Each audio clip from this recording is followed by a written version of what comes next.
Os clubes brasileiros querem criar uma liga independente da Confederação Brasileira de Futebol. Notícias recentes dão conta desse projeto audacioso e que promete mexer com a estrutura do futebol aqui no nosso país. É uma ideia antiga, de algo que já acontece em outros países, algo que já foi discutido e aplicado aqui no Brasil em outros tempos, mas que nunca emplacou de verdade. O objetivo das equipes agora, da primeira e da segunda divisão do futebol brasileiro, é reformar o calendário, a lógica mercadológica e outros aspectos do esporte. Mas a pergunta que fica é, por que agora? Essa ideia de liga ela já foi muito discutida, mesmo que de forma superficial, pela mídia, por cartolas e até mesmo por jogadores, só que deixou de ir para frente. Agora, de uma forma até meio surpreendente, essa ideia retorna, mas parece ter novamente sido deixada de lado pela mídia, talvez até por conta dessa não novidade. Em meio aos agitados campeonatos aí que estão acontecendo no meio do ano, principalmente Eurocopa e Copa América, discutir os efeitos dessa liga se tornou secundário. E quando isso é feito, é sempre num tom de pagar para ver, digamos assim. A impressão que a gente tem é de que muita gente desacredita nesse projeto da liga, por mais que ele esteja em prática e que os clubes envolvidos estejam prometendo mudanças e mudanças rápidas. De olho nisso tudo, o Bola na Agulha chega ao seu episódio 51 para explicar melhor essa história. Afinal, que conversa é essa de uma liga no futebol brasileiro? Quem que está realmente interessado? E por que agora? Ao longo desse programa, a gente vai trazer os detalhes do projeto, as demandas dos clubes, além de explicar como isso tem a ver com a realidade atual da CBF. Vale dizer que a entidade se encontra envolvida em muitas polêmicas, com seu presidente Rogério Caboclo afastado por denúncias de assédio sexual e moral. Por fim, a gente também quer fazer um panorama histórico, relembrando tentativas passadas e fracassadas da criação e da estabilização de uma liga no Brasil, além da relação desse projeto de agora com o que já é feito em outros países pelo mundo.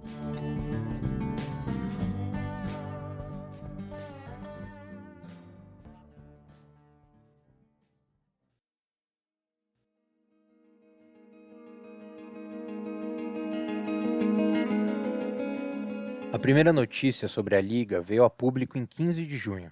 Sem muito alarde da imprensa, foi veiculado que 19 dos 20 times da primeira divisão do Brasileirão tinham se reunido para discutir a criação de uma liga independente. Dessa reunião surgiu um comunicado desses clubes que foi entregue para a Confederação Brasileira de Futebol. Dos 20 times da Série A, só o Sport ficou fora da assinatura, mas porque o time ainda não tinha um novo presidente depois da renúncia do anterior. Se não fosse por isso, o Sport teria assinado também, o clube inclusive se manifestou a favor da ideia. Ou seja, foi um consenso entre todos os times da primeira divisão. A intenção é de que os 20 clubes da Série B também participem da criação dessa liga. Muitos concordam, mas existem alguns atritos ainda, principalmente envolvendo a divisão do dinheiro. Mas a gente já vai falar mais especificamente sobre a participação dos times da segunda divisão. Antes, vale só falar um pouco mais da proposta em si. O documento entregue ao presidente em exercício da CBF, Coronel Nunes, tem alguns pontos-chave. E aqui é só importante relembrar que o presidente eleito da entidade, Rogério Caboclo, foi afastado do cargo por denúncias de assédio moral e sexual. O período desse afastamento foi expandido pelo Conselho Fiscal da CBF por mais 60 dias, inclusive. Por enquanto, o Coronel Nunes está teoricamente no comando. A gente falou mais sobre isso no nosso episódio 49. Mas enfim, o documento redigido pelos clubes reforça a necessidade de mudança em 3 aspectos: nas transmissões da televisão, no uso do VAR e no calendário do futebol brasileiro. Em primeiro lugar, as equipes gostariam que a CBF articulasse em Brasília uma lei que dê ao mandante dos jogos o direito de transmissão para a TV. Seria uma versão permanente da MP 984, a MP do mandante, que surgiu ano passado depois de articulação entre Flamengo e o Jair Bolsonaro. A gente falou mais desse caso todo ao longo do nosso podcast também. Mas o ponto aqui é que, com os direitos de transmissão de um jogo passando exclusivamente para o mandante, os clubes acreditam que podem turbinar as finanças. Somado a essa parte comercial, digamos assim, estão conectados alguns outros pontos técnicos.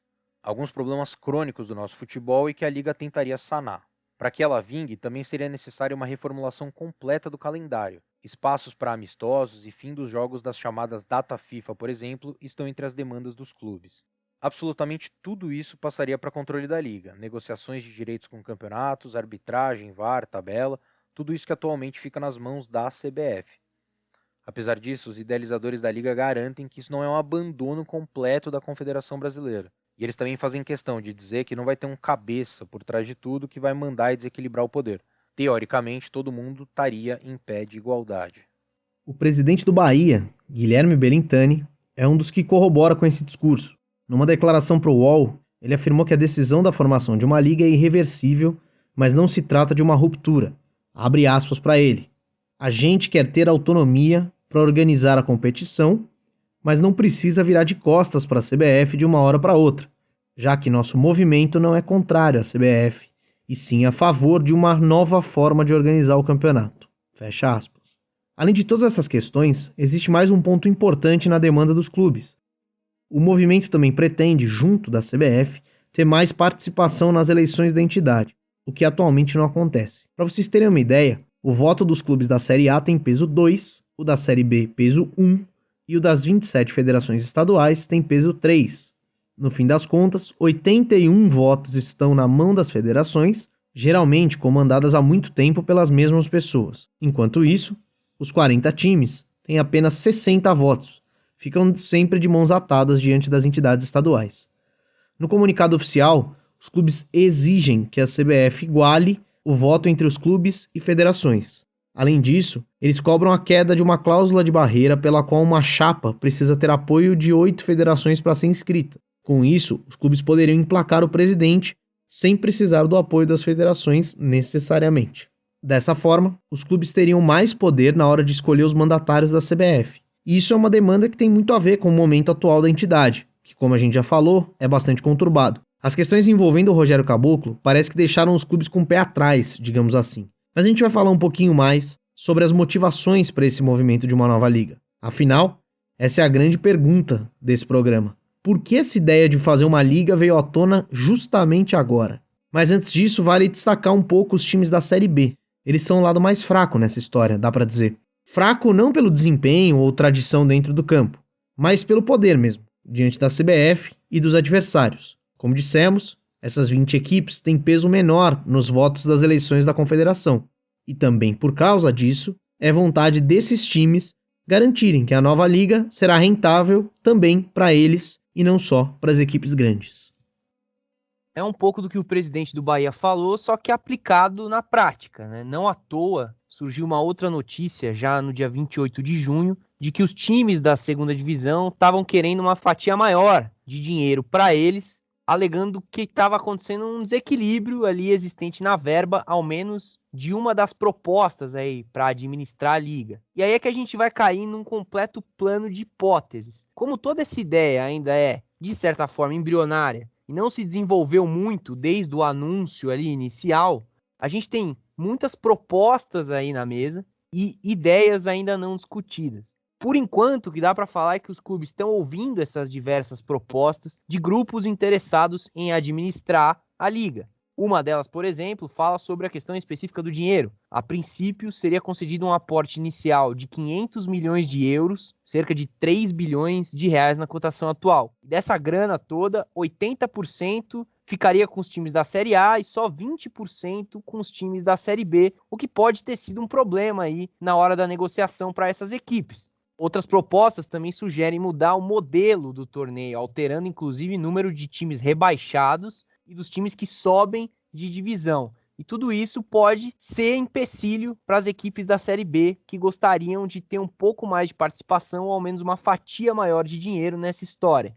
Dito tudo isso, são muitas ideias vindas de diferentes grupos de consultorias ou de advogados que estão interessados nessa liga. Os clubes seguem ouvindo essas propostas, só que o objetivo é não adiar demais as definições e criar oficialmente a liga já no próximo semestre. Sendo assim, seria possível começar a operar a liga independente a partir da próxima edição do Campeonato Brasileiro, em 2022. Certamente essa aí é uma ideia bastante ousada, já que, por hora, são poucas as discussões que vieram a público e o entendimento geral de como vai funcionar tudo é muito pouco, né? A parte comercial, o próprio regulamento, o calendário, como a gente já disse, pouquíssimas informações foram veiculadas aí desde o dia 15 de junho. Por fim, nessa parte da notícia em si, vale apenas a gente comentar a postura da CBF diante de tudo isso. Até aqui, quase nenhuma declaração da entidade. Ela recebeu o documento com a demanda dos clubes e se limitou a dizer que o comunicado será objeto de análise interna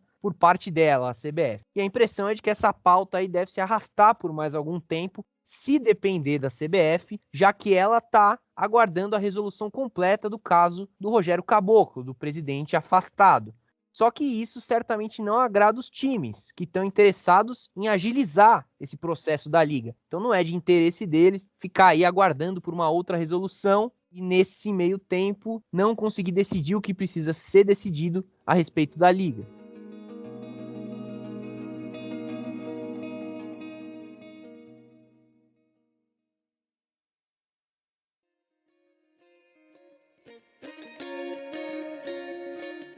A criação de uma liga de clubes não é um assunto novo no futebol nacional. Estudiosos do esporte e membros da imprensa, em especial aqueles que cobrem o futebol internacional, gostam muito dessa discussão. Tratam a liga como se fosse a grande solução para as carências do futebol no Brasil. Solução esportiva, mas principalmente mercadológica. A inspiração para quem discute essa questão deveria ser a Inglaterra. Por lá, a Premier League movimenta bilhões e reúne muitos dos atletas mais importantes do mundo. Mas esse é um processo que, diferente daqui, vem desde os anos 90. Até a temporada 91-92, o campeonato inglês da primeira divisão foi organizado pela Football League. É uma associação de clubes ingleses fundada em 1888 e que durante muito tempo tomou conta de todas as competições profissionais do futebol da Inglaterra. A exceção é a FA Cup, organizada pela Football Association, que é tipo a CBF de lá, só que com menos poder que a daqui. O futebol inglês viveu seu pior momento na segunda metade da década de 80. Em 1985, durante a final da Liga dos Campeões entre Liverpool e Juventus, torcedores do time inglês invadiram um setor do estádio onde tinha torcedores da Juventus e atacaram os rivais com barras de ferro e outras armas. A tragédia de Heysel, como ficou conhecida, teve 39 mortes e centenas de feridos.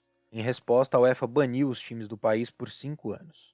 Argumentou que o hooliganismo, nome dado às facções violentas das torcidas, era um problema do futebol inglês em geral, ou seja, nenhuma equipe da Inglaterra participou de torneios europeus por causa dessa suspensão entre 1985 e 1990. Em 89 ocorreu a tragédia de Hillsborough.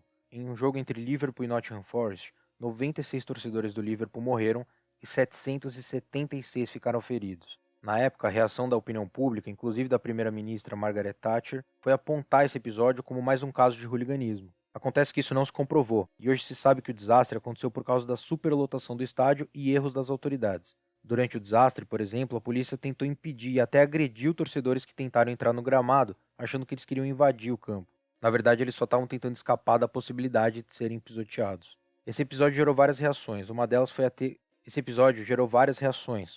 foi o Taylor Report, o relatório Taylor, que determinou medidas para melhorar a segurança dos estádios de futebol da Inglaterra. Todos passaram a ter cadeiras para impedir superlotação de torcedores em pé. Alambrados foram retirados para facilitar o escoamento em caso de emergência. Enfim, uma série de mudanças que envolveram também o Estado e a criação de uma polícia especializada para eventos esportivos. Na esteira disso, e vendo a valorização de outros campeonatos enquanto produto, em especial pelo aumento nas cifras dos contratos de televisão, os clubes da elite inglesa passaram a se movimentar. Em fevereiro de 92, os times da primeira divisão anunciaram a ruptura com a Football League e a criação da Premier League. A nova associação seria responsável pela organização da divisão máxima do futebol inglês. As divisões inferiores seguiriam sob comando da Football League. A primeira edição da Premier League teve 24 clubes e não teve patrocínio master. Da temporada 93-94 em diante, até 2015 e 2016, sempre houve uma empresa associada ao nome do campeonato. Alguns devem se lembrar da Barclays Premier League. Barclays é um banco inglês. Acontece que a marca Premier League ficou tão consolidada que desde 2016, quando ocorreu a última reformulação da marca, não há mais empresas pagando pelo nome. Isso porque a rentabilidade e os valores arrecadados por aquele que hoje é considerado o maior campeonato nacional do mundo são astronômicos. Para você ter uma ideia, se pegarmos a temporada 17-18, que já faz 3 anos, a gente pode ver que só de contratos de TV com emissoras de fora da Inglaterra, a Premier League arrecadou 815,22 milhões de libras, os quais foram repartidos igualmente entre os 20 clubes da edição. Ou seja, cada clube recebeu só daí mais de 40 milhões de libras. Claro que existem outras questões que explicam isso. Uma delas foi a entrada de empresários bilionários nos clubes. Hoje, os principais times são controlados por essas figuras. Tem gente dos Estados Unidos, do mundo árabe, da China e do próprio Reino Unido investindo pesado no sucesso da Premier League. Em nosso episódio 10, que teve 2 partes, a gente falou bastante sobre esses magnatas da bola, em especial os que investem dinheiro nos clubes ingleses. Vale conferir. E vale também fazer um adendo de que a criação da Premier League, apesar de ter sido um sucesso enquanto produto, ela também despertou críticas. Isso porque esse projeto de modernização incluiu também um aumento nos preços de ingresso e uma diminuição das pessoas de classes mais baixas nos estádios da Inglaterra. Enfim, foi importante contextualizar a Premier League justamente para mostrar que o sucesso de uma liga passa por uma série de mudanças sim.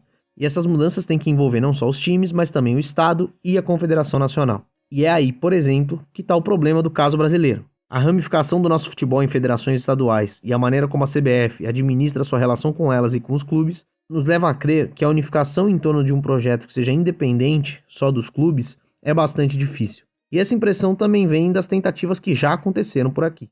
Pois é, no Brasil já teve momentos em que os clubes se juntaram para organizar campeonatos sem a tutela das federações e da CBF. O caso mais emblemático foi a Copa União de 1987.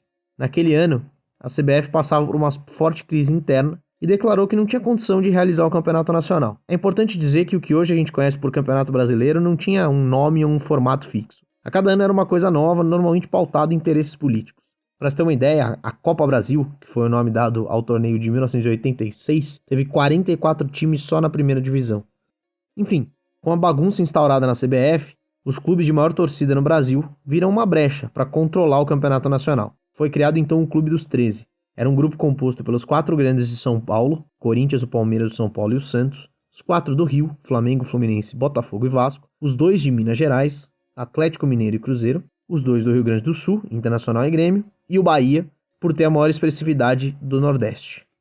E esses times, com o respaldo da CBF, decidiram criar um novo campeonato. A ideia era que ele fosse enxuto com apenas 16 times. Aí foram chamados o Goiás, o Santa Cruz e o Coritiba, por serem os mais expressivos dos seus respectivos estados. E essa medida revoltou os outros clubes, em especial os que tinham ido bem no ano anterior. O Guarani, por exemplo, foi vice-campeão de 86 e ficou fora desse grupo aí para o campeonato de 87. Teve início, então, o projeto da Copa União.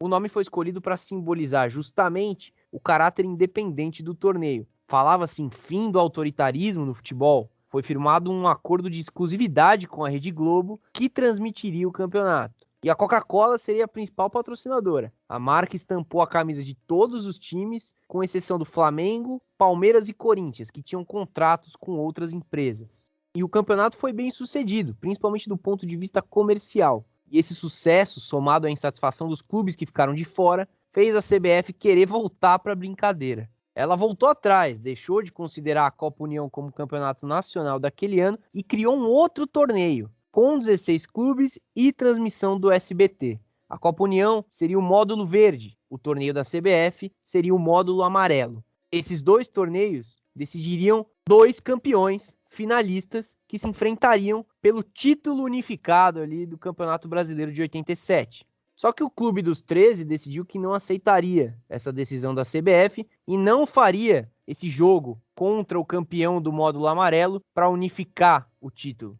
Só que o interlocutor do grupo de clubes com a confederação era Eurico Miranda, então presidente do Vasco. E o Eurico, em nome do Clube dos 13, autorizou a CBF a legitimar esse novo formato com 2 módulos. Obviamente que isso deu uma confusão tremenda e os times da Copa União não toparam jogar. Teve então 2 finais, a da Copa União, que foi vencida pelo Flamengo, e a do módulo amarelo, vencida pelo Sport. E aí, com a recusa desse confronto entre Flamengo e Sport, a CBF decidiu reconhecer o time pernambucano, o Sport, como campeão brasileiro de 1987. Mas o Conselho Nacional de Desportos, órgão estatal que existiu até 1992, reconheceu o Flamengo. E aí é por isso que o título de 87 é discutido até hoje. A Justiça Comum deu ganho de causa ao Sport, mas a CBF hoje considera que houve 2 campeões naquele ano, o Sport e o Flamengo. O fato é que a primeira tentativa de campeonato nacional organizado pelos próprios clubes foi isso aí, deu errado. E deu errado por interesses políticos. É importante dizer que o Clube dos 13, já em 88,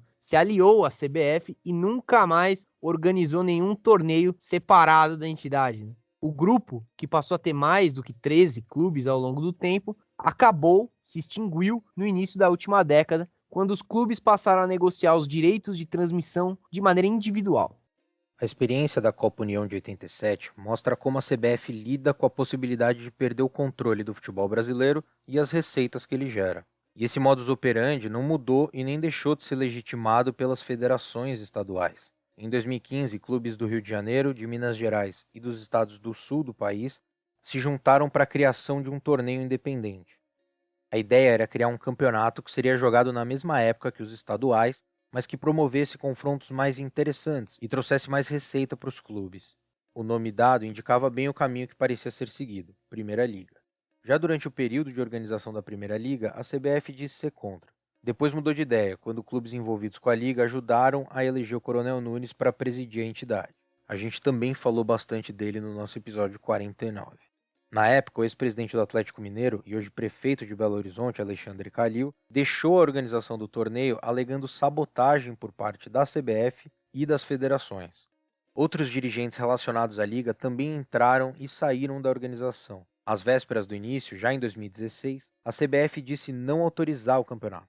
Os clubes ignoraram e a Primeira Liga aconteceu com o Fluminense sendo campeão. Em 2017, o número de clubes aumentou para 16. E o calendário do futebol brasileiro foi modificado. Isso prejudicou a Primeira Liga.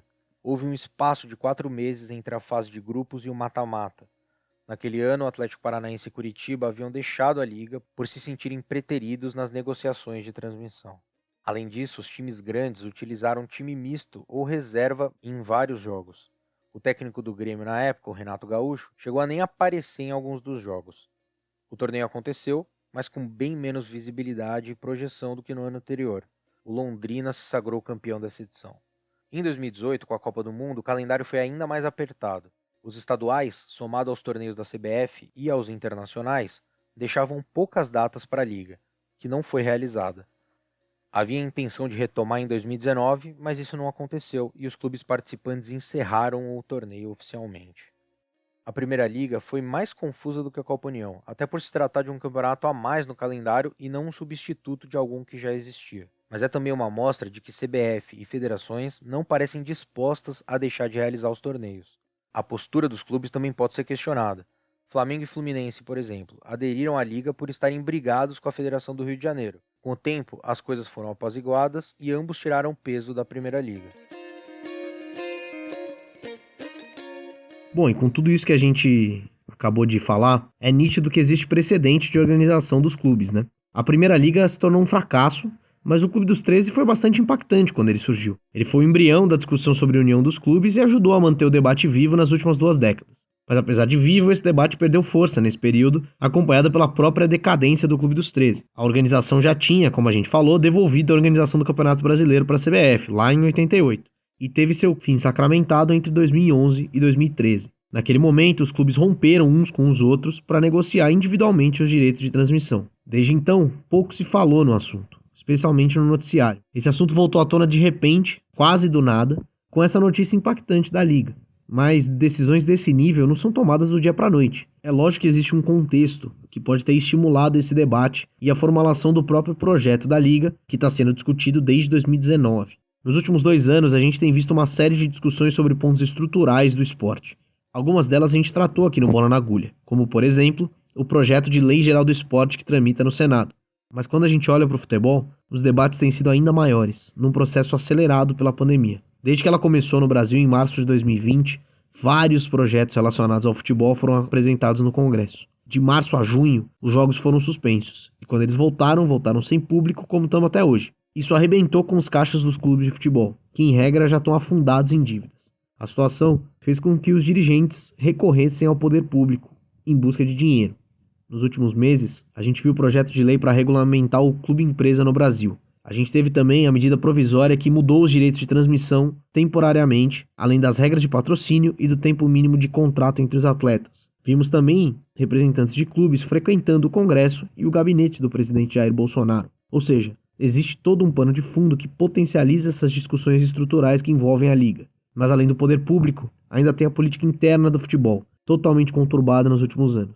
As disputas na CBF se intensificaram quando a entidade aumentou o poder de voto das federações estaduais em detrimento dos clubes. Além disso, durante a pandemia, a CBF entrou em constantes atritos com os dirigentes, mas principalmente com a opinião pública. A confederação teve que equilibrar as críticas de boa parte dos torcedores e da imprensa à volta do futebol com a tentativa de agradar os clubes que pediam pela volta dos jogos.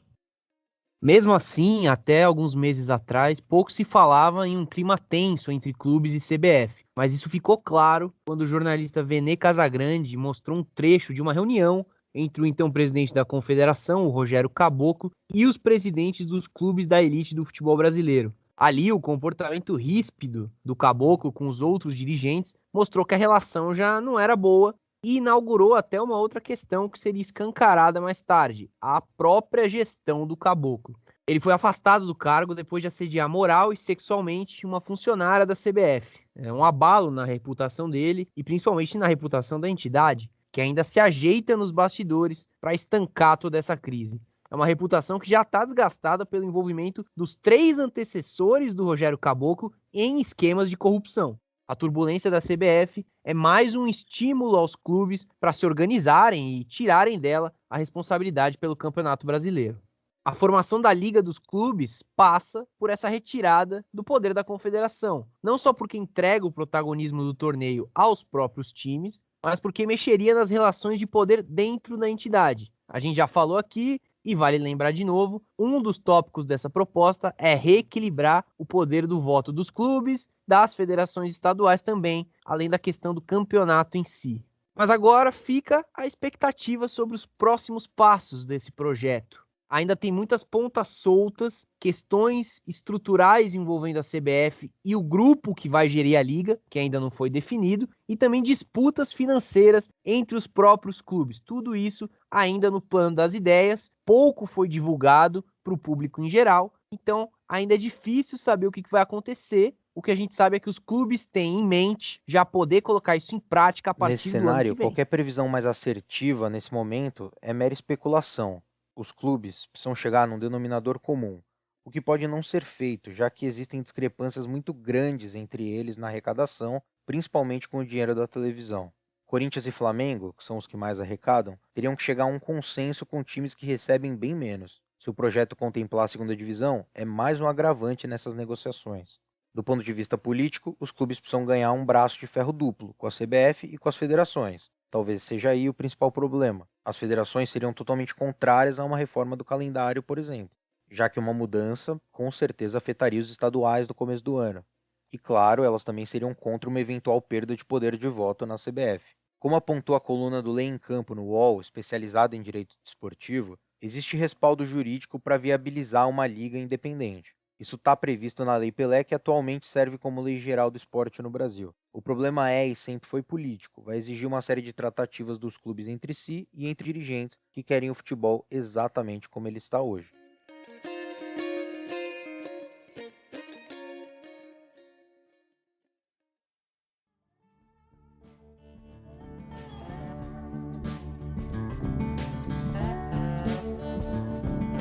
Mas por hoje tá bom. Já falamos bastante, programa hoje longo, com informações relevantes do esporte brasileiro, do futebol brasileiro, mas já tá bom, eu me despeço, fico por aqui, agradeço ao Álvaro pela presença e agradeço ao Guilherme, para quem eu passo a palavra. Recebo a palavra e trato ela com muito carinho. Agradeço ao Gabriel, agradeço aos ouvintes por esse episódio 51, recheado de informações e discussões bastante relevantes sobre o esporte bretão, porém neste Brasil que é tão grande e complexo. Muito obrigado a todos e passo a palavra ao meu amigo e nas horas vagas, rei da voz, Álvaro Logulo Neto. Muito obrigado pela palavra, Guilherme, Gabriel. Um prazer estar aqui novamente com vocês, com o nosso amigo ouvinte ou a nossa amiga ouvinte, não importa. Todos fazem parte de uma mesma tropa, de uma mesma patrulha que está aí com a gente. Eu espero que não tenham nos abandonado. Bola na Agulha está de volta e a gente vai continuar nessa caminhada aí. Você pode ajudar a gente seguindo o nosso perfil, o Bola na Agulha, com um A só entre o N e o G, em qualquer rede social que você quiser aí, no Twitter, no Instagram, no Facebook, no YouTube também você vai encontrar o nosso canal, só não tem no TikTok e aparentemente nunca terá. Dito isso, passo a palavra de volta para o Gabriel, para ele fazer aí o último apelo que a gente sempre faz nesse glorioso programa. E não se esqueçam Semana que vem tem mais. Eu só queria lembrar daquele pequeno detalhe, que é, se você quiser realmente ajudar o Bola na Agulha, esse projeto importantíssimo para a cobertura jornalística brasileira e talvez até mundial, você pode ajudar na nossa campanha de financiamento coletivo pelo PicPay. É muito simples, você baixa o PicPay, se você já não tiver ele instalado no seu celular. Você procura lá Bola na Agulha, que nem o Álvaro falou, a rede social, e você vai encontrar vários planos de assinatura vinculados ao nosso perfil. Você escolhe aquele que couber no seu bolso, que você achar justo, e você passa a contribuir mensalmente para o programa. Tem valores bem pequenos e modestos, porque a situação não está fácil, mas também tem valores bem pomposos para quem está com dinheiro sobrando. Mas é isso, o Bola na Agulha fica por aqui, semana que vem tem mais.